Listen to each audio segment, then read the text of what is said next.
we start with where did this idea of opening a sneaker store come from? Do we know the moment this came to fruition, or who even sparked the idea? Yeah, I mean, so for us, it's always been kind of like a thing him and I would bond over. Sneaker conversation, going to other resale shops. It's something that him and I really we found common ground in. And entrepreneurship was never really much of a thought, but when you put two and two together, I mean, it really it made sense. It's for us, it was one of the things where he was at a point in his life where he felt, he wanted to do something. And I was at a point in my life where I was growing up, I was maturing, and you put two and two together, and you kind of get this. You want to kind of piggyback off of that? Yeah. Yeah. So there was a point where I saw a need in this particular industry, and I mean, and it's wild just to think about now where we're at. So call it close to 5 years when this thought was starting to generate, and we start thinking about it. Or 2020. And we're both really crazy collectors, and we probably have, I don't know, give or take 150, 200 pairs within our collection. Right. Good pairs, like some grails, what I'm saying, but all pretty high sought after kicks. And just at that time. Yeah, at that time, you know what I mean? And it just got to brewing. I was bored, basically, you know what I mean? And because you were retired at that time. Yeah, so I'm a retired vet. I'm retired military. And we got to talking, and we just felt that there was a need for this, and just putting our spin onto it, right? To add on to that, we had great people in our corner too. Correct. That gave us perspective. Which is what I was going to get to next. You know what I mean? Like people that basically, allowed us to have this, because you don't know what you don't know. Right. You know what I mean? So if you've never seen an entrepreneur, you won't be an entrepreneur. Right. If you never seen crack, you probably won't do crack. Jesus. I'm just saying, reference though. That one left real fast. But if you're exposed to it, right? But hear the reference out, right? If you're exposed to it, you're more inclined to it. You know what I mean? So that was a really hardcore reference, but the point is you need to see it to know it.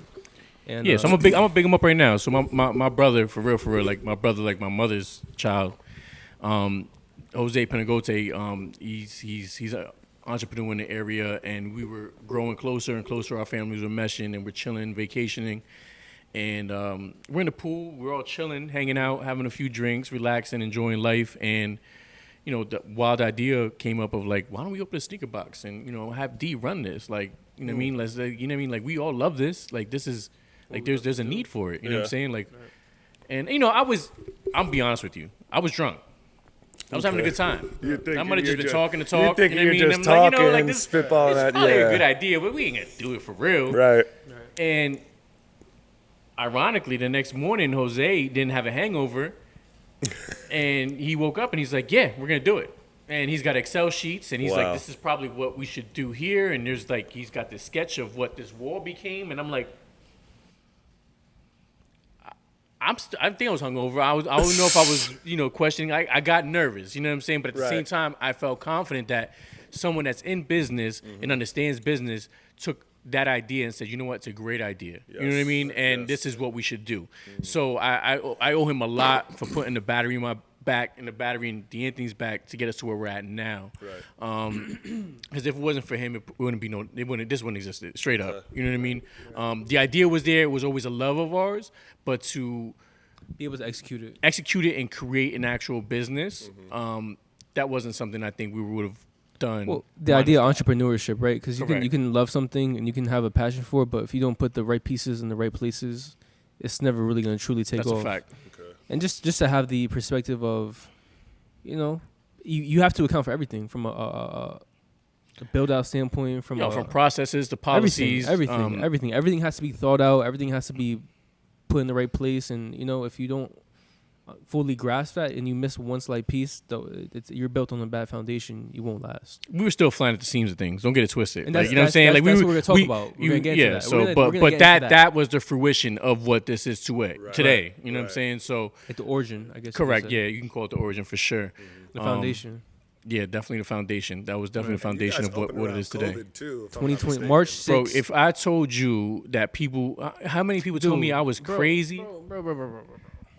I was literally like, I should be in insanity ward or something, because I mean, obviously, yeah, it was a weird time, you know what I mean, and I got my own take on COVID and all that. We're not getting political and none of that, but at the end of the day, I saw an opportunity. We saw an opportunity. As people were scared, we were not, and the more we got into it, the more I started feeling better about it. You know what I mean? And honestly, I feel like I operate better when the pressure's on, and that's what that was. It felt very, like a very. It was well. We didn't know. We didn't know either. Like this is our first time doing a big project like this. First time like really putting ourselves in a situation where we have to grow. If we don't grow, you either make it or you either get made or you So break, a backstory to that is, me and Jose were just working on things, and I bring D in the loop here and there. He was like, yeah, cool, whatever. I mean, mind you, he's in 11th grade, whatever. And he's not even there yet. You know what I'm saying? He's like, okay, cool. He thought it was like a conversation until it actually became a real thing. And it was like, oh, this is really happening. You know what I mean? So we'll get there. Yeah. But that was kind of the origin of it. You know what I'm right saying? now, let me paint the picture real quick, just so Sure. you're gonna keep going. But this is 2021 or late 2020, early 2021. It's fucking cold as shit outside. Yeah. They just came back from we came back from fucking Mexico, and I'm 16. He's however old, I don't know. Don't You're matter. Old, you're old. It's You're irrelevant. You're up there. Right? I'm forever young, baby. Yeah, he's up there. Killing us right now. And, I know we got- No. But I'm painting the picture, right? I'm trying to paint I the hear picture at you. this time so we I can hear fully you. grasp it, right? Like, I'm still a junior in high school. I just started working, so I started like, I was in the space of like, I'm gonna grind this job out, keep doing what I gotta do in school. I'm not thinking about. my Yeah, I'm life. retared military, stay home dad, you know what I'm saying? All my thing. Just, Things, day to things day were type comfortable. stuff. Things Yeah, were yeah. comfortable. So the idea DJing, of doing my thing. the idea of a life changing business or a life changing opportunity wasn't really something that fully registered with me, and even for him too. I know it didn't really hit until it hit. I mean, yeah and no. I mean, I was here literally building out the entire Right, space, right. so I knew it was hitting. You know what I mean? It was just a matter of time. So I was And then I was putting nails in walls. I don't do that at home. I pay people so to do for that. me, when I did it here. realized it was real was when I had to go to Champs and start buying shoes with our own money at that point.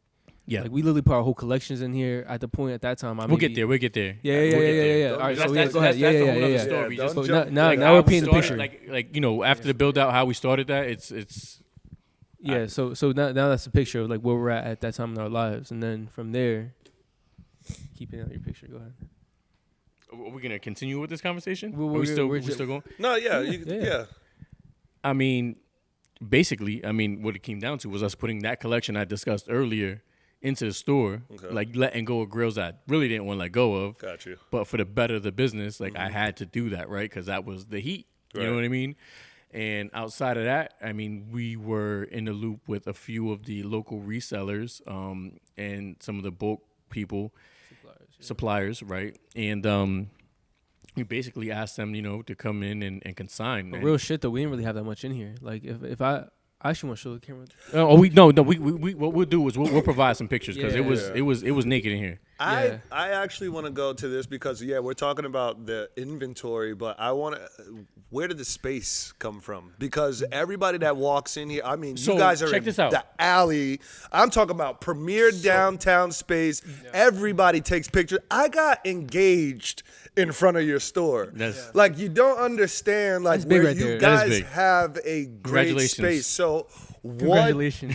That's huge though. I mean, like that, bro. That's one of the But biggest no, things in your life. seriously though, No, like it's- so, it's definitely a spot. Where did who, why, what? So we were out on the market looking for things, and luckily we had a realtor that was very familiar with the Eastern area, and we were adamant on being down here. And it's so funny because this came on the market, and within an hour, the realtor hit us up, and we were here, and we poked our head in and said, "This is it." Like literally, like that's. And then once like we that. actually stood in this space, we're like, they just continued to feel better, and we're just like the ideas were flowing, and it's like this all just makes sense, And come to find out, we did a little bit of research. This was an art studio. I'm like, yo, sneakers are art. Like this is our studio. that's Like sick. this is our new art really studio. like You feel that. me? Like, and we just put our own paintings on the wall. Yeah. You know what I'm saying? And it just the way it happened was like bang bang, and it was like just whatever. Let's do this, and it was back and forth. There's people that want it, like we're gonna pay extra. Just give it to us, and we'll figure it out. And I didn't want to pay extra. Like I didn't even know if I had extra, but I was like, we just gotta get the space. You know what I mean? And in hindsight, like it's been a blessing. You know what I'm saying? And we didn't know. I didn't know how much of a staple this alley actually is in Easton. And to your point, like people come here, get engaged, they take pictures for their weddings and proms, and you know what I mean. So it's just a dope space to be in. Yes. And I think that's one of the first things that got me when I walked through the doors. It's like, oh, this is really nice. Like, yeah, sneaker stores, like, they could be overwhelming when you walk in at times. Like, they could smell really weird. Yeah. I'm telling you, like, the aroma in here, it's inviting. It feels homey. And especially at a time where people are shopping online, and that's their first initial point of contact with sneakers is buying online. This gives them that opposite feel. So I appreciate you guys in that sense. I'm glad you mentioned that too, because from the beginning, one of his biggest things was like atmosphere, vibe, smell, and then from there that becomes an experience. Yeah. One other thing I will say too is the fact of when I first came in here, you guys had he always mentions this, the Bulls. You guys had old Jordan, like I'm not talking about like highlight. It was games. full games that was our thing being for a played lot on of the years. TV. That was our thing. Oh, that you pulled, you got me as soon as I walked. Like that was like one of the first things I noticed. I was like, I feel like that's something very, very absolutely. neat. No, I mean that's easy. That was really cool. So yeah. It sounds like you but just that's want to a part of the experience. Yeah, we gotta. People get pulled in from those little minor details that you really got like. Yeah. One, you gotta think about, but at the same time, it's a part of what we do. And we just put a suggestion box up in the front. Maybe not. Nah, we're not gonna do that. We're not doing that. We're not doing that at all. I promise you guys, we're not doing this. No to yourself.